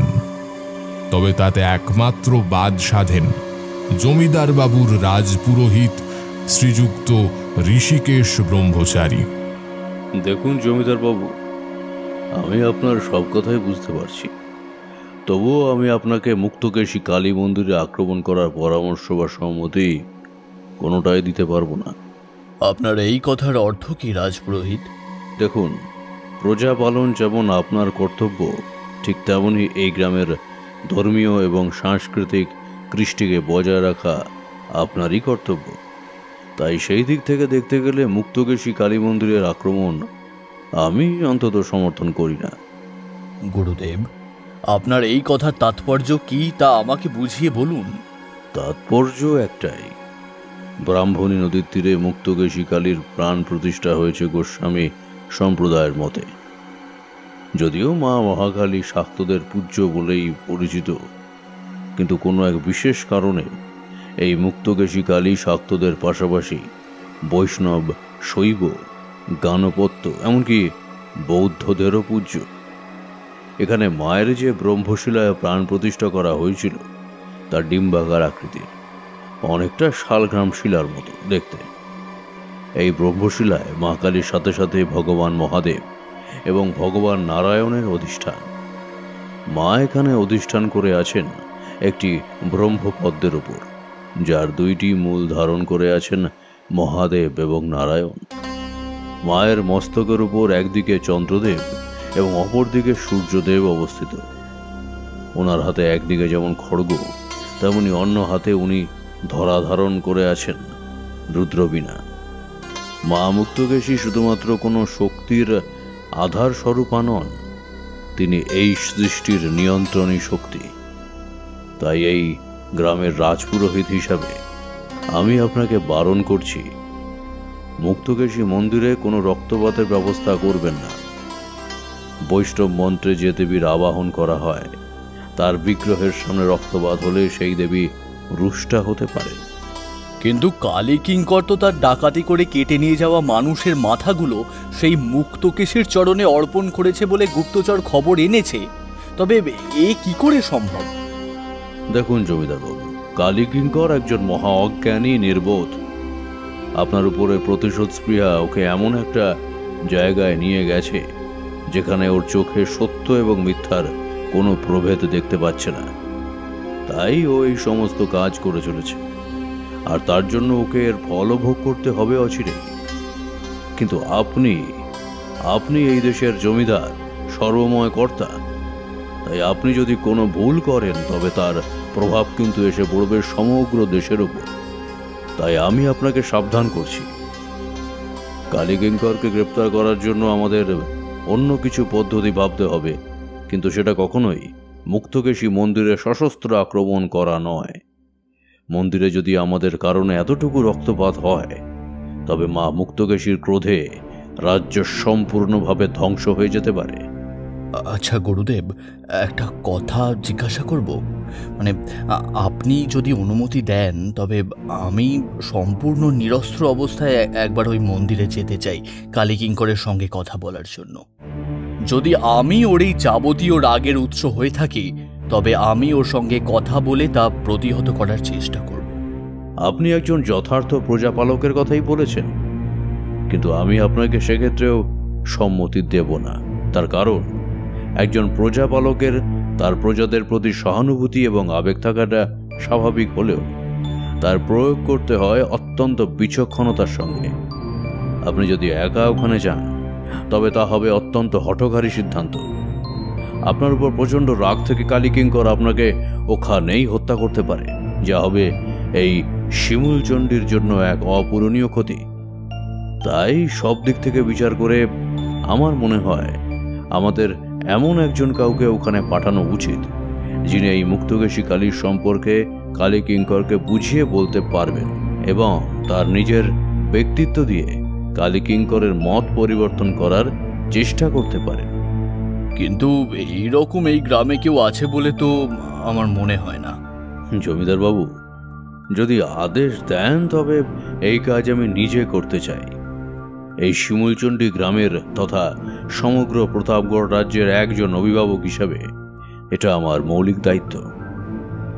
আমি আপনাকে সম্পূর্ণরূপে কথা দিচ্ছি, আমি কালী কিঙ্করের মধ্যে থেকে এই আসরিক প্রবৃত্তিকে সংশোধন করার চেষ্টা করব। আপনার চরণে শত কোটি প্রণাম গুরুদেব। আমারও সেটাই মনে হয়, এই কাজের জন্য আপনার থেকে উপযুক্ত আর কেউ নেই। আপনি দয়া করে আমাদের এই প্রতাপগড় রাজ্যকে বাঁচাবার জন্য ব্যবস্থা নিন। আমার তরফ থেকে সম্পূর্ণ সমর্থন পাবেন আপনি। জমিদার বাবু এবং রাজপুরোহিতের মধ্যে এই আলোচনা চলাকালীন জমিদার বাবুর স্ত্রী রত্নাবলী খুব মনোযোগ সহকারে প্রতিটা কথা শুনছিলেন। এখনো পর্যন্ত একটা কথাও তিনি বলেননি। তবে রাজপুরোহিত শ্রী ঋষিকেশ ব্রহ্মচারী এই কাজ করতে নিজে থেকে সম্মত হওয়ায় প্রথম কথা বলে ওঠেন রত্নাবলী। আশ্চর্য, একটা কথা আমাকে বলুন, আমার জানতে বড় ইচ্ছে করছে। বলুন রানীমা, আপনি কি জানতে চান? আচ্ছা আচার্য, যদি এই মুক্তকেশী কালী দেবাদিদেব মহাদেব এবং প্রজাপালক নারায়ণের শক্তি স্বরূপাই হন, তবে এই কালী কিঙ্করের দেওয়া নরমুণ্ডের অর্ঘ্য তিনি গ্রহণ করছেন কেন? আপনি যথার্থই বলেছেন মা, এই প্রশ্ন আমারও। আর এর উত্তর খুঁজতে গেলে আমাকে কিছু বিশেষ গণনার কাজ করতে হবে, তবেই আমি এর উত্তর দিতে পারব। আজ বৈশাখ মাসের কৃষ্ণ চতুর্দশী। আজ শেষ রাত্রে চন্দ্রদেব উদিত হবেন শতভিষা নক্ষত্রে, আর এদিকে এই মুহূর্তে মঙ্গল এবং কেতু মেষ রাশিতে অবস্থান করছেন। চন্দ্রদেবের সঙ্গে তারাও উদিত হবেন একই লগ্নে। এই সময়টা জ্যোতিষচর্চার জন্য অত্যন্ত অনুকূল। তাই আমি সেই ব্রাহ্ম মুহূর্তে আজ গণনায় বসব। এই রাজ্যের ভবিষ্যৎ কি সেটা জানার জন্য। বেণীমাধবের জ্যাঠামশাই বলেছিলেন সেই কথোপকথনই ছিল ওনাদের শেষ কথোপকথন। তারপর কি হয়েছিল কেউ জানে না। পরদিন সকাল হলে রাজপুরোহিত ঋষিকেশ ব্রহ্মচারীকে আর কেউ দেখতে পায়নি। শুধু ওনার ঘরে ছিল রানী রত্নাবলীর উদ্দেশ্যে লিখে যাওয়া একটি ভূর্জপত্র। কয়েকটি সাংকেতিক চিহ্নের মাধ্যমে কিছু একটা আঁকা ছিল, যার অর্থ জমিদার জিমুতবাহন কিংবা রানী রত্নাবলী কিছুই বোঝেননি। তবে তারপর লেখা ছিল কয়েকটা শব্দবন্ধ মাত্র। তবে সেগুলোকে একত্রিত করলে যা অর্থ দাঁড়ায়, তাতে করে ঋষিকেশ ব্রহ্মচারী শুধু রাজপরিবার নয়, সমগ্র প্রতাপগড় রাজ্যের জন্যই একটি অশনি সংকেতের আভাস দিয়েছিলেন। এর বেশি আর কিছু তাতে লেখা ছিল না। আচ্ছা ঠাকুরমশাই, আপনি সেই ভূর্জপত্রটি নিজের চোখে দেখেছেন, নাকি বেণীমাধবের জ্যাঠামশাই আপনাকে যেরকম বলেছিলেন আপনি সেটাই শুনেছেন মাত্র? হ্যাঁ, আমি দেখেছি সেই ভূর্জপত্র। বেণীমাধবের দাদু জমিদার জিমুতবাহনের রাজসভায় কাজ করতেন, আর বাকে চক্রে সেই ভূর্জপত্র এসে পৌঁছয় ওনার হাতে। ঋষিকেশ ব্রহ্মচারীর লিখে যাওয়া সেই কথার অর্থ তিনি বুঝতে না পারলেও তিনি নাকি সেদিন রাতেই একটা স্বপ্নাদেশ পান ওই ভূর্জপত্রটি ওনার কাছে সযত্নে রেখে দেওয়ার জন্য। সেই স্বপ্নাদেশে ওনাকে এক দিব্য পুরুষ নির্দেশ দিয়েছিলেন ওই ভূর্জপত্রটি সংরক্ষণ করার জন্য, যেটি নাকি একদিন উপযুক্ত কারোর হাতে ওনাদের পৌঁছে দিতে হবে। সেদিন সেই নির্দেশের অর্থ বেণীমাধবের দাদু বা জ্যাঠামশাই কেউই না বুঝলেও ওনারা সেই ভূর্জপত্রটি ওনাদের কুলদেবতার আসনে রেখে দিয়েছিলেন। আর আমি ওনাদের বাড়ি যেতে ওনারা আমাকে সেটি দেখান। দেখো কিশোরী, বছর 5 আগের কথা, এর বেশি কিছু আমার আর মনে ছিল না, তাই এ পর্যন্তই আমি সেই দেবীকে জানালাম। এতক্ষণ আমি দেখছিলাম আমার কথা সেই দেবী অত্যন্ত মনোযোগ সহকারে শুনছিলেন, আর এই অবধি বলে আমি থামার পর উনি বললেন, সেদিনের পর এই প্রতাপগড় গ্রামের কি হয়েছিল তা কি তুমি জানো তারানাথ? না মা, তা আমি জানি না। বেণীমাধবের জ্যাঠামশাই আমাকে এই অবধি বলেছিলেন। তবে আমার ধারণা সেই সময়কার রাজপুরোহিত নিশ্চয়ই কালীকিঙ্করের চেতনার পরিবর্তন করতে সক্ষম হবেন, আর এই প্রতাপগড় রাজ্য কালীকিঙ্করের সেই নরহত্যার পাশবিক যজ্ঞ থেকে মুক্তি লাভ করবে। হ্যাঁ, সেটা তুমি কতটা ঠিকই ভেবেছ। ঋষিকেশ ব্রহ্মচারী সেটা করতে পেরেছিলেন।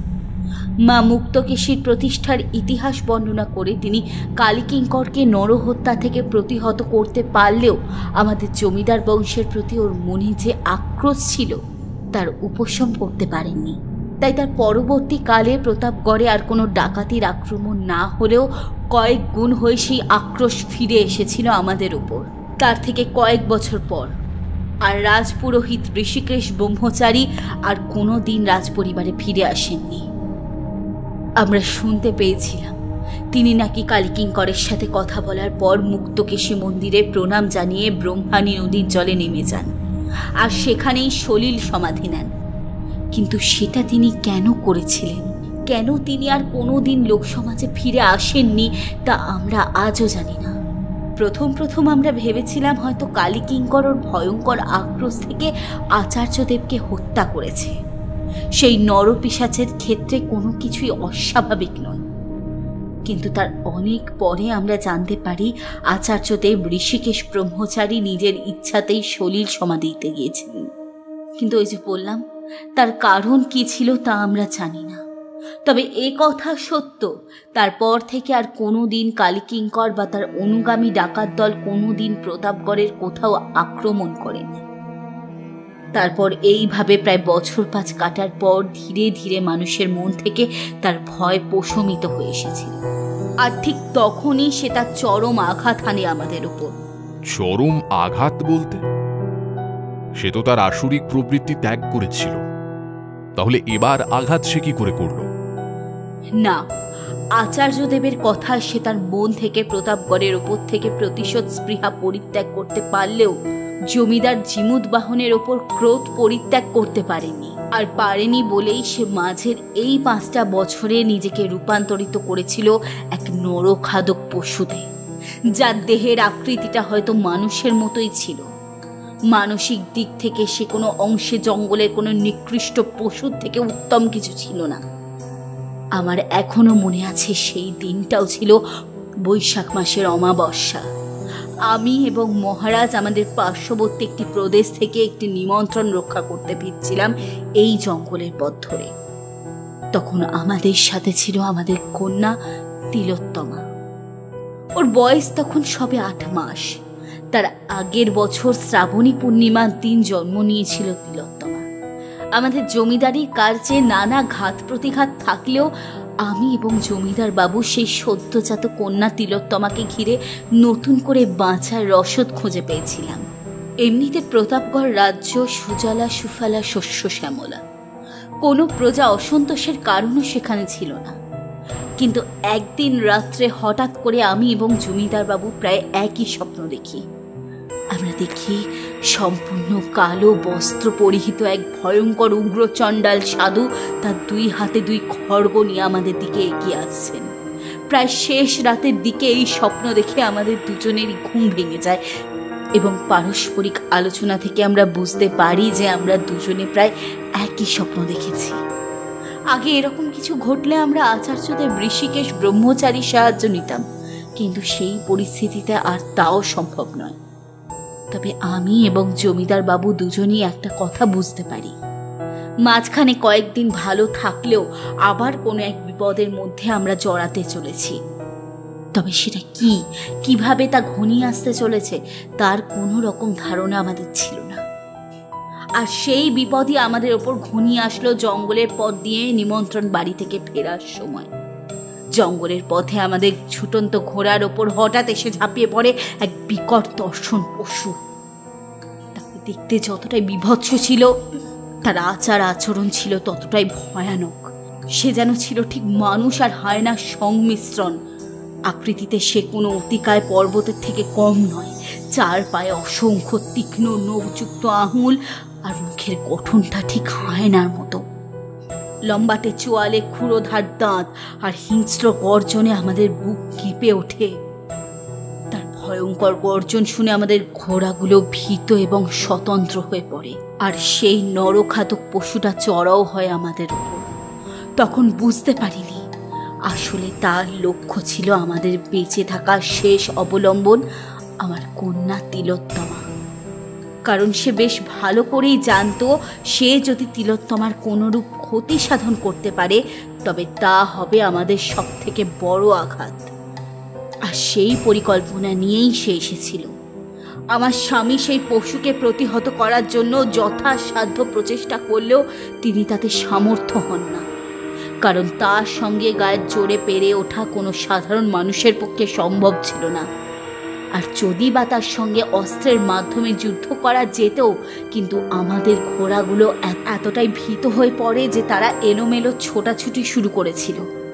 এই পরিস্থিতিতে যুদ্ধ করা সম্ভব ছিল না। তবুও আমরা আমাদের সামর্থ্য মতো চেষ্টা করি, কিন্তু এক সময় সেই ভয়ানক নরপিশাচ আমার কোল থেকে আমার 8 মাসের তিলোত্তমাকে ছিনিয়ে নিয়ে চলে যায়। সে যখন তার লম্বা লম্বা পা ফেলে জঙ্গলের মধ্যে এগিয়ে চলেছিল, তখন আমি শুধু শুনতে পেয়েছিলাম আমার মেয়েটার কান্না। আর জমিদার বাবু? আমার এখনো সেই দিনের কথা মনে পড়লে দুঃখে বুকটা কেঁপে ওঠে।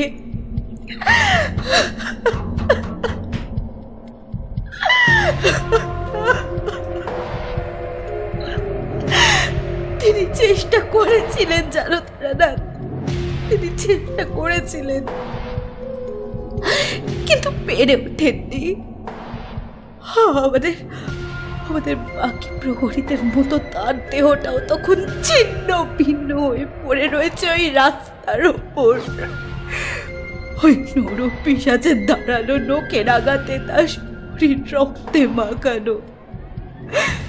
আমি আমার শরীরের যতটুকু বল তখন অবশিষ্ট ছিল সেটা সম্বল করে ছুটে যাই চারদিকে।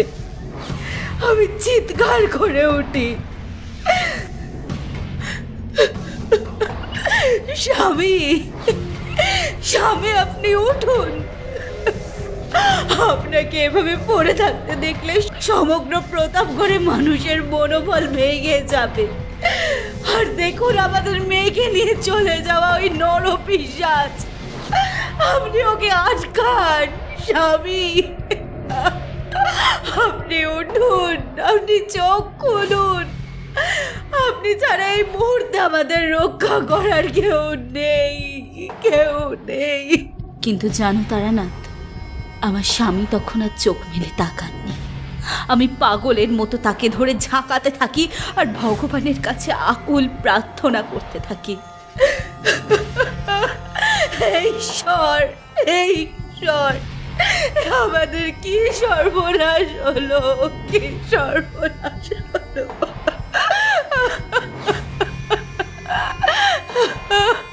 আমার এই দুগ্ধপোষ্য শিশুটা তখনও ক্রন্দন করে চলেছে। ঈশ্বর, আপনি আমাদের পথ দেখান, আপনি আমায় বলে দিন এখন এই মুহূর্তে আমাদের কি করণীয়, কি করণীয়। রত্নাবলী, তুমি তুমি কেঁদো না। এখন ক্রন্দন করে ভেঙে পড়বার সময় নয়। বিধাতার এই সময়ের আবর্তনকে আমাদের স্বীকার করে নিতেই হবে। গুরুদেব, গুরুদেব আচার্য, আপনি এখানে? রত্নাবলী, শোনো, আমি তোমায় একটা কথা বলার জন্য এখানে এসেছি। কালীকিঙ্করের হাতে তিলোত্তমার এই অপহৃত হওয়ার সময়েরই নিয়মের মধ্যে পড়ে। কালীকিঙ্কর তোমাদের এই আঘাত করার জন্য এতদিন ধরে পিশাচের সাধনা করেছে, আর আজ সেই সাধনারই ফল সে পাচ্ছে। তুমি তো জানোই, কোনো তপস্যার ফল কোনোদিনও বৃথা যায় না। কিন্তু যেহেতু কালীকিঙ্করের এই তপস্যা অসৎ অভিপ্রায় নিয়ে করা, তাই সেই ফল কখনোই স্থায়ী হবে না।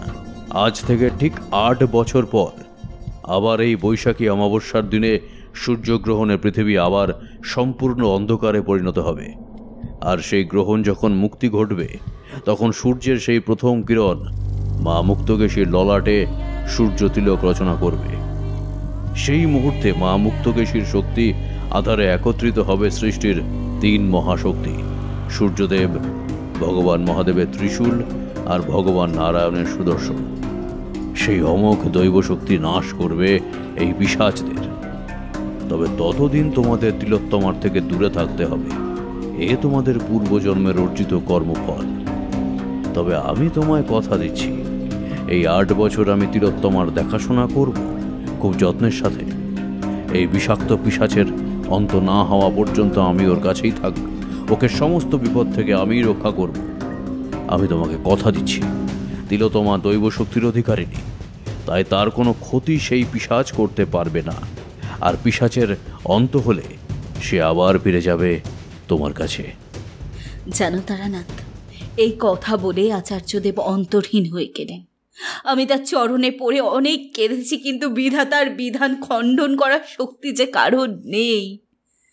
তাই আমি এখনো এখানে অপেক্ষা করে আছি তিলোত্তমার ফিরে আসার। আমি এত কিছু জানতাম না মা, আপনার কাছে শুনে আমি শিহরিত হয়ে উঠছি। কিন্তু আমার একটা কথা আপনাকে বলার আছে। বলো, কি বলতে চাও?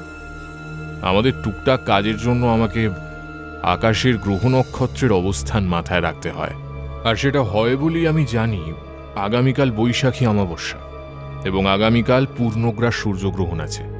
হ্যাঁ, আমি তা জানি তারানাথ, আর জানি বলেই তোমার কাছে আসা। তুমি কি এবার তোমার এখানে আসার কারণ উপলব্ধি করতে পারছো? দেবী রত্নাবলীর কথা বুঝতে পারার সঙ্গে সঙ্গে আমি চমকে উঠলাম। তার মানে আগামীকাল আবার সেই সূর্যতিলক রচনা হতে চলেছে, আর সেই সূর্যতিলকের মতো মহাজাগতিক দৈব ঘটনার সাক্ষী হওয়ার মুহূর্তে দাঁড়িয়ে আছি আমি। শুধু আমার কাছে সময়টা ঠিক মিলছিল না, তাই আবার জিজ্ঞেস করলাম, কিন্তু মা, এই সূর্যতিলক তো রচনা হওয়ার কথা ছিল 8 বছর পর। কিন্তু এখন তো তার থেকে আরো অনেক সময় অতিবাহিত হয়ে গেছে। তবে এ বিধাতার কেমন নিয়ম? পার্থিব সৌরজগতের আবর্তনের বিচারে পৃথিবীর সময়কালের গণনা হলেও মহাজাগতিক গণনা কিছুটা অন্য।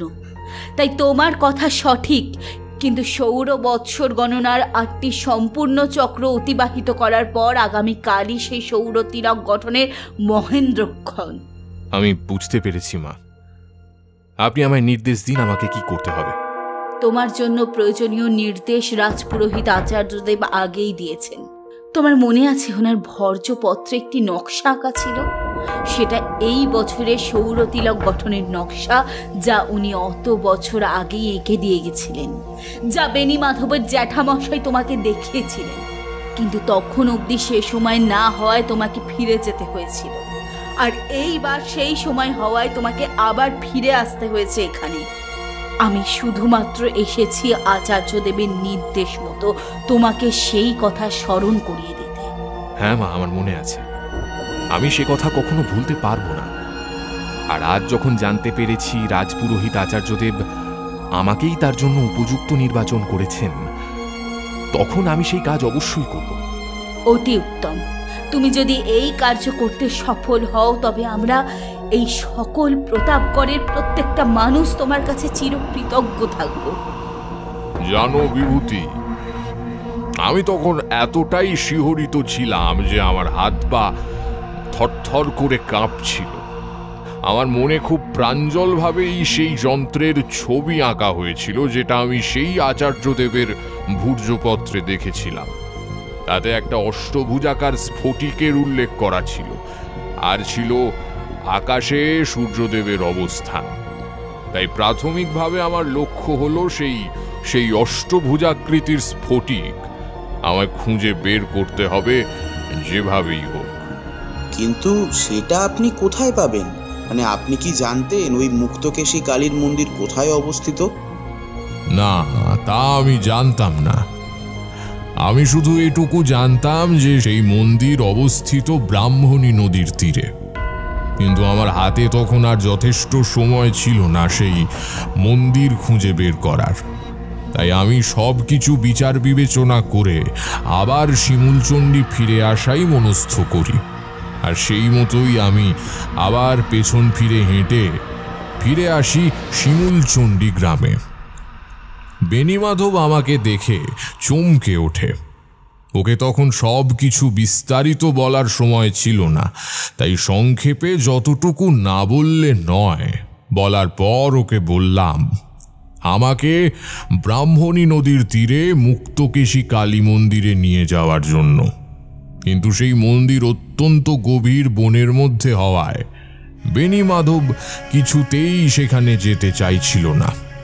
ওর মুখ চোখ দেখে বোঝা যাচ্ছিল যে ও ভীষণ ভয় পেয়ে আছে। কিন্তু ও যদি আমাকে পথ দেখিয়ে নিয়ে না যায়, তবে আমার সেখানে পৌঁছতে অনেক দেরি হয়ে যাবে। তাই আমার ওর সক্রিয় সাহায্য প্রয়োজন ছিল। তাই বার কয়েক বোঝানোর পরেও যেতেও রাজি না হওয়ায় আমি অত্যন্ত অসহায় হয়ে পড়ি। আর ঠিক সেই মুহূর্তে, ঠাকুর মশাই, আমি আপনার সাথে যাব। বেনেই ছেলে মানুষ, তাই ওসব কিছু নিজের স্বার্থের যুক্তিতে দেখে, তাই বিপদের ঝুঁকিতে যেতে ভয় পায়। কিন্তু আমি বুঝতে পেরেছি আপনি কেন সেখানে যেতে চাইছেন। আমি জানি আগামীকাল সূর্যগ্রহণ, আর গ্রহণ ছাড়ার মুহূর্তে সেই অষ্টভুজাকৃতি স্ফটিককে তার নির্দিষ্ট স্থানে নিয়ে গিয়ে রাখতে হবে। তাই চলুন, আমি আপনার সাথে যাচ্ছি। আমি আপনাকে সেই মন্দিরে পৌঁছে দেব। আমার তখন আর কথা বাড়াবার সময় ছিল না। আমি বেনিমাধবের সেই বৃদ্ধ জ্যাঠামশাইয়ের সঙ্গে রওনা হলাম আবার সেই জঙ্গলের পথে। তবে এবার পথটা কিছুটা অন্য। প্রায় পূর্ব দিকে ভাঁজ নিয়ে সেই পথ এগিয়ে চলেছে ব্রাহ্মণী নদীর দিকে। আর হেঁটে কিছু দূর এগোনোর পর আমি দেখতে পেলাম মা মুক্তকেশীর সেই মন্দির। মন্দিরটা গ্রামের আর 5টা সাধারণ মন্দির যেমন হয় সেরকমই, তবে মা মুক্তকেশীর বিগ্রহ দেখে ভক্তিতে আমার প্রাণটা জুড়িয়ে গেল। এত সুন্দর, এত অভূতপূর্ব মূর্তি আমি কখনো আগে দেখিনি। মায়ের চোখ দুটোর দিকে তাকালেই বোঝা যায় যে উনি জীবন্ত। কি অপরূপ, অপার্থিব মায়ের রূপ, ঠিক যেন ভগবান নারায়ণ এবং দেবাদিদেব মহাদেবের ধারণ করে রাখা ব্রহ্মপদ্মের ওপর আসীন মা জগৎ জননী। আমি মাকে যখন ভক্তি ভরে প্রণাম করছি, ঠিক তখনই আমি শুনতে পেলাম বেণীমাধবের জ্যাঠামশাইয়ের কণ্ঠ। ঠাকুর মশাই, মায়ের আসনের নিচে দেখুন একটা প্রকোষ্ঠ আছে, আর তাতেই রাখা আছে সেই স্ফটিক। আপনি তাড়াতাড়ি সেই স্ফটিক বের করে নিন। আমাদের এক্ষুনি ফিরে যেতে হবে, আর একটু পরে সন্ধ্যা নেমে আসবে।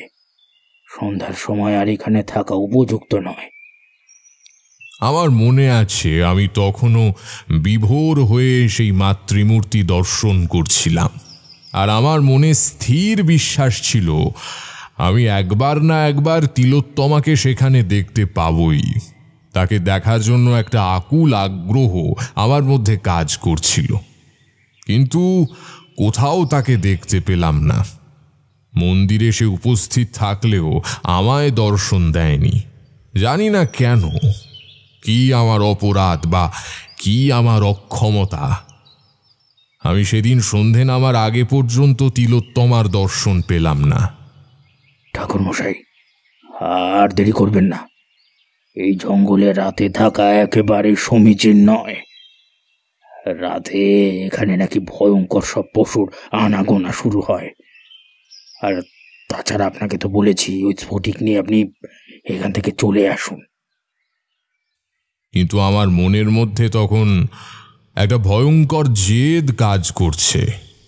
তিলোত্তমার দর্শন না পেলে আমি সেই মন্দির ত্যাগ করব না।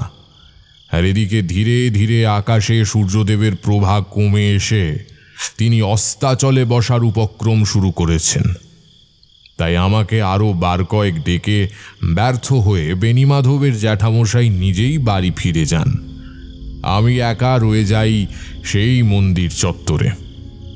তারপর ধীরে ধীরে সন্ধে নেমে আসে। অন্ধকারের চাদরে মুড়ে যায় সমগ্র বনভূমি। আর এইভাবে মন্দিরের চাতালে বসে থাকতে থাকতে কখন যে ঘুমিয়ে পড়েছি আমার খেয়াল নেই। হঠাৎ আমার খেয়াল পড়ল আমার মাথায় কেউ যেন হাত বুলিয়ে দিচ্ছে। খুব ছোট্ট ছোট্ট তার হাত, সেটা আমি বেশ অনুভব করতে পারছিলাম। আসলে সকালের থেকে ঘোরাঘুরিতে খুব ক্লান্তিতে আমি বেশ গভীরভাবে ঘুমিয়ে পড়ি। তাই সেই মুহূর্তে আমার খেয়াল না হলেও একটু পরে যখন সম্বিত ফিরে আসে তখন বুঝতে পারি সেই ছোট্ট বাচ্চা মেয়েটা কে ছিল। এই মন্দিরে এসে থেকে পর্যন্ত আমি যার অন্তত একবার দর্শনের জন্য এত প্রচেষ্টা করেও সফল হতে পারিনি, সেই তিলোত্তমা আমার কাছে এসেছিলেন। ওনার সেই শিশু রূপে, যে রূপের কথা আচার্যদেব বলেছিলেন। কিন্তু চোখ মেলে তাকাতেই আমি আর সেই দালানে কাউকে দেখতে পেলাম না। আমার বুঝতে বাকি রইল না যে তিলোত্তমা এবারেও আমাকে দেখা না দিয়ে সেখান থেকে চলে গেছে। এদিকে আমি ঘুম থেকে উঠে বসার পর বুঝতে পারলাম আকাশ কালো মেঘে ছেয়ে রয়েছে। যে কোনো সময় বজ্রবিদ্যুৎ সহ ঝড় বৃষ্টি শুরু হতে পারে। তবে চারপাশে যেন ভয়ঙ্কর নিস্তব্ধতা, ঠিক যেরকমটা ঝড়ের আগের মুহূর্তে হয়। আর কিছু পরেই আকাশ কাঁপিয়ে ঝড় বৃষ্টি শুরু হলো। বৈশাখ মাসের প্রচণ্ড দাবদাহে এভাবে কালবৈশাখীর ঝড় বৃষ্টি সাধারণ মানুষকে মুক্তি দেয় ঠিকই, কিন্তু আমার যেন মনে হলো এই ঝড় এবং বৃষ্টি যেন সাধারণ নয়। মেঘের গর্জনের শব্দ যেন ঠিক প্রাকৃতিক নয়, যেন কোনো পৈশাচিক হুঙ্কার। চারপাশ যখন ঝড়ের তাণ্ডবে উথাল পাথাল করছে, আমি বেশ বুঝতে পারছিলাম সেই ঝড়ের তাণ্ডব কিছুতেই সেই মন্দির চত্বর স্পর্শ করতে পারছে না। কালো মেঘের অন্তরালে কখন যে রাত কেটে গিয়ে ভোর হয়েছে তা বুঝতে পারিনি। সারা রাতের ঝড় বৃষ্টি একটু কমে ভোরের দিকে। আকাশ তখনও অন্ধকারে ঢাকা, আর তখনই হঠাৎ আমার মাথায় খেয়াল আসে যে সূর্যোদয়ের পরে পরেই পূর্ণগ্রাস সূর্যগ্রহণের সময়। আমি ঝড়ের গতিতে উঠে বসে সেই স্ফটিক দণ্ডটি নিয়ে উঠে আসি মন্দিরের একেবারে মাথায়। এরকমই সেই ভূর্জপত্রে আঁকা ছিল, আর তারপর সেই স্ফটিকটিকে স্থাপন করি মন্দিরের মঙ্গল কলসের উপর। আকাশের দিকে তাকিয়ে দেখি সূর্যের গ্রহণ তখন সবে ছাড়তে শুরু করেছে। আমি তাড়াতাড়ি নিচে নেমে আসি। আমি দেখতে পাই গ্রহণ ছাড়ার পরেই সূর্যের একটা কোণা থেকে আলো ঠিকরে বেরোতে শুরু করেছে। যে পৃথিবী সম্পূর্ণ অন্ধকারে নিমজ্জিত ছিল সে যেন হঠাৎ করে জেগে উঠছে প্রাণের ছোঁয়া পেয়ে। আর আমার রেখে আসা সেই স্ফটিকে সেই সূর্যের আলো প্রতিফলিত হয়ে মঙ্গল কলসের ভেতর এসে পড়ছে মা মুক্তকেশীর ভ্রু মধ্যস্থলে। এঁকে দিচ্ছে এক উজ্জ্বল আলোর সৌরতিলক। আমি অবাক হয়ে দেখলাম গতকাল বিকেলে যে চতুর্ভুজা দেবী মূর্তি আমি দেখেছি তখন আর তা নেই। তার জায়গায় সেখানে বসে আছে একটি ছোট্ট 8 বছর বয়সের বালিকা। আমি শিহরিত হয়ে উঠলাম। তবে কি এই সেই তিলোত্তমা যার ভেতর দৈব শক্তির প্রকাশের ভবিষ্যৎবাণী করে গেছিলেন রাজপুরোহিত ঋষিকেশ ব্রহ্মচারী? আর সেই তীব্র আলোক প্রভায় সেই মন্দির তখন উদ্ভাসিত, আর মন্দিরের গণ্ডি পেরিয়ে সমগ্র বনভূমি আলোয় আলোকিত হয়ে উঠল। না, সেদিন সেই কালীকিঙ্কর নামক নরপিশাচের কোনো অন্তিম পরিণতি হতে আমি দেখতে পাইনি। তবে আচার্যদেবের সেই কথা অনুসারে জঙ্গলের মধ্যে জ্বলে ওঠা সেই দিব্য প্রভায় জঙ্গলের সমস্ত অন্ধকার নাশ হয়েছিল বলেই আমি নিশ্চিত। তারপর আমি মন্দির থেকে বেরিয়ে এসে তিলোত্তমাকে প্রণাম জানানোর পর ধীরে ধীরে সবকিছু আবার স্বাভাবিক হয়ে যায়। তবে এই জঙ্গল যেন তখন পরিবর্তন হয়ে গেছে। গতকাল এই পথে আসার সময় জঙ্গলের যে ভয়াল রূপ আমি দেখেছি তখন আর তা নেই। সমস্ত গাছ নতুন ফুলে ফুলে ভর্তি, পাখিরা গান গেয়ে ফিরছে গাছের ডালে ডালে, যেন কত প্রাণবন্ত হয়ে উঠেছে সেই শিমুলচণ্ডীর জঙ্গল। আমি নেমে আসি সেই মন্দিরের সিঁড়ি বেয়ে, আর শেষবারের মতো মা মুক্তকেশীকে প্রণাম জানাবার জন্য মন্দিরের দিকে ফিরে চাইতেই দেখতে পাই একটা ছোট্ট শিশু মন্দিরের চাতালে বসে তার বাবা মায়ের সাথে খেলা করছে। কি অনাবিল সেই দৃশ্য! আমি দু চোখ ভরে সেটা দেখে নিজের জীবনকে সার্থক করি। তিলোত্তমা ফিরে পেয়েছে তার বাবা জিমুতবাহন আর মা রত্নাবলীকে। এই মুহূর্তটা তাদের নিজেদের। তাই আর সেখানে না থেকে আমি ফিরে আসি বেণীমাধবের বাড়ি। ওদের বাড়ি, বিশেষ করে ওর জ্যাঠামশাই সমস্ত ঘটনা শুনে মা মুক্তকেশীর নামে জয়ধ্বনি করতে থাকেন। আর আমিও ঠিক করি সেই দিনটুকু বেণীমাধবের বাড়িতে থেকে পরের দিন আমি ফিরে আসব কলকাতায়। তবে এরপর থেকে আমি যতবারই বেণীমাধবের সাথে কথা বলেছি ও প্রতিবারই বলেছে গ্রামের সবাই নাকি তিলোত্তমাকে ওই মন্দির সাধনা করতে দেখেছে। ও আর কোথাও যায়নি, ওখানেই রয়ে যায় মা মুক্তকেশীর একজন সেবিকা রূপে। এই পর্যন্ত বলে ঠাকুরমশাই একটু থামলেন। আমরা খেয়াল করে দেখলাম উনি জানলা দিয়ে বাইরে কিছু একটা দেখছেন, তবে ওনার সেই দৃষ্টি শূন্য।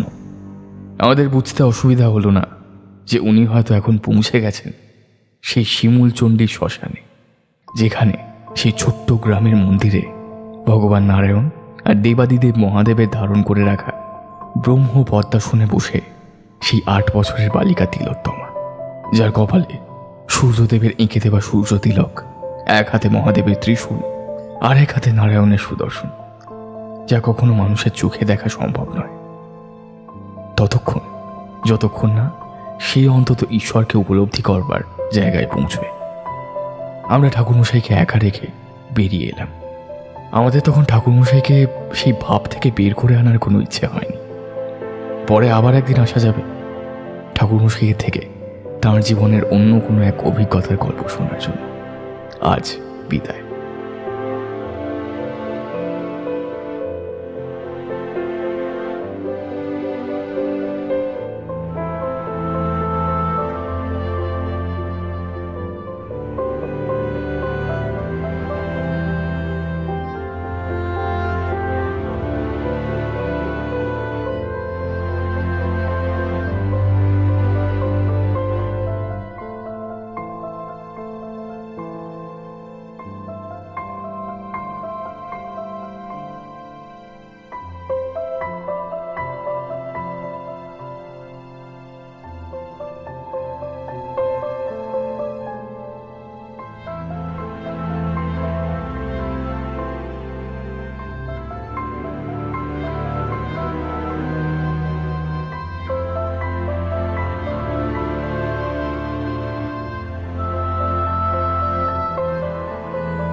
এতক্ষণ আপনারা শুনছিলেন সূর্য তিলক, রচনা শিবাঙ্গন। আজকের গল্প পাঠে ছিল সৌম্যদীপ, বিভূতির ভূমিকায় ছিল আর্য, গল্পের সূত্রধার ও তারানাথ তান্ত্রিকের ভূমিকায় ছিলাম আমি সায়ন্তন। অন্যান্য চরিত্রে ছিল তৃষা, পার্থ, রমাকান্ত, মঞ্জিষ্ঠা, দিব্যেন্দু, রৌনক এবং প্রভাকর। এই গল্পের নাট্যরূপ নির্মাণে ছিল উমা, শব্দ সংযোজনে ছিল পিয়ালি। এই গল্পের আবহ সঙ্গীত ও স্পেশাল এফেক্টসে ছিল শঙ্খ ও আর্য। এই গল্পের প্রচ্ছদ নির্মাণ করেছে পিক্সেলের থেকে সৌভিক। কেমন লাগলো আজকের গল্পটা? যদি এই গল্পটা আপনাদের ভালো লাগে অবশ্যই ভিডিওটিকে একটি লাইক করে দেবেন, চ্যানেলটা সাবস্ক্রাইব করতে ভুলবেন না, বেল আইকনে ক্লিক করে দেবেন সমস্ত গল্পের আপডেট এবং নোটিফিকেশনস সবার আগে পাওয়ার জন্য। ফলো করতে পারেন ফ্রিকি ফ্রাইডে স্টোরিজকে ফেসবুকে। আমাদের ফেসবুক পেজের লিঙ্ক আপনারা পেয়ে যাবেন ডেসক্রিপশন বক্সে। ওখানেও সমস্ত গল্পের আপডেট এবং নোটিফিকেশনস আপনাদের কাছে পৌঁছে যাবে। আজকের গল্প এই পর্যন্তই। সবাই ভালো থাকবেন, সুস্থ থাকবেন। আগামী পর্বে আবার আপনাদের সাথে দেখা হবে ফ্রিকি ফ্রাইডে স্টোরিজে আরও একটা নতুন উপস্থাপনার সঙ্গে। ততক্ষণ পর্যন্ত শুভরাত্রি, নমস্কার।